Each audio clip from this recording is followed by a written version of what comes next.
السلام علیکم ورحمۃ اللہ وبرکاتہ۔ دوستو، آج کی اس ویڈیو میں ہم بات کرنے والے ہیں حضرت علی رضی اللہ تعالی عنہ کے حوالے سے کہ کالا اور بدصورت بچہ کس گھر میں پیدا ہوتا ہے، اور ساتھ ہی ہم آپ کو یہ بھی بتانے والے ہیں کہ معذور اور کمزور بچہ کس گھر میں پیدا ہوتا ہے۔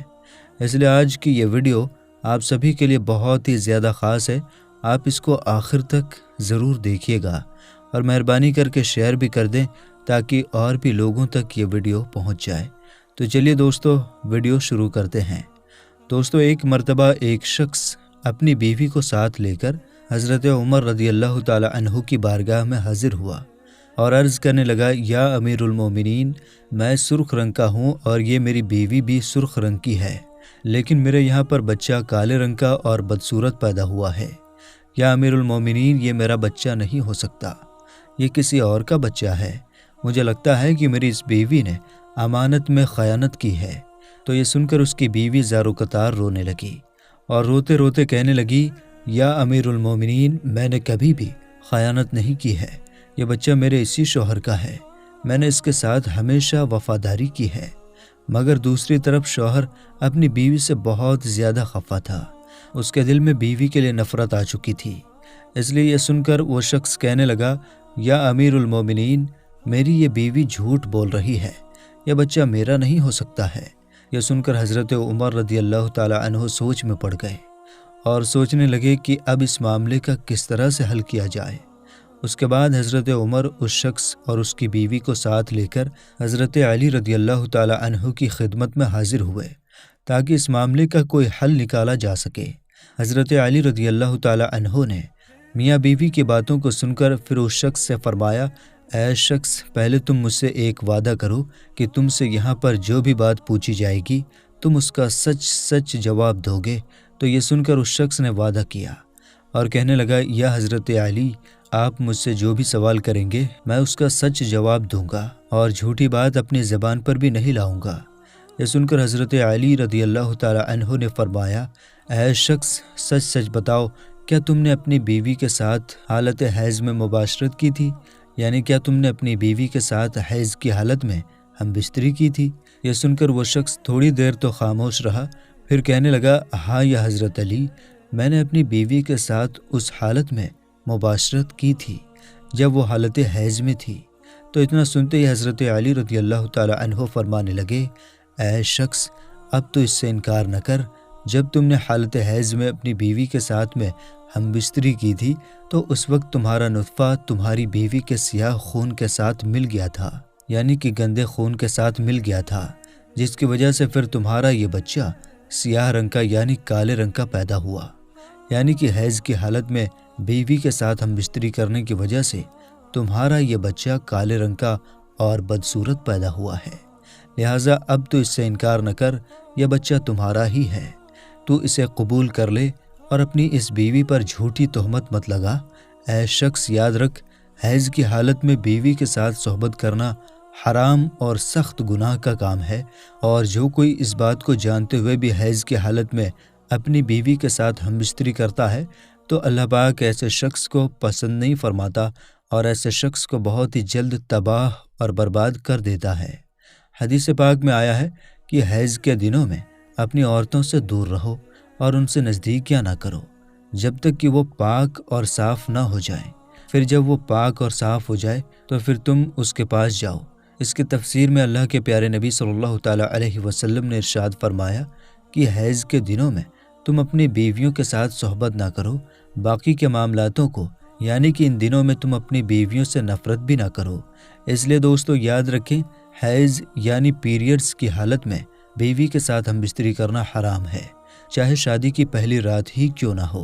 حیض کی حالت میں صحبت کرنا سخت گناہ کا کام ہے، اور اگر کوئی شخص اس بات سے انکار کرے گا اور اپنی بیوی کے ساتھ میں حیض کی حالت میں صحبت کرتا رہے گا تو ایسا شخص کافر ہو جائے گا، یعنی کہ ایسا شخص ایمان سے خارج ہو جائے گا، اور پھر ایسے شخص کو اس دنیا میں ہی اللہ تعالیٰ تباہ اور برباد کر دے گا۔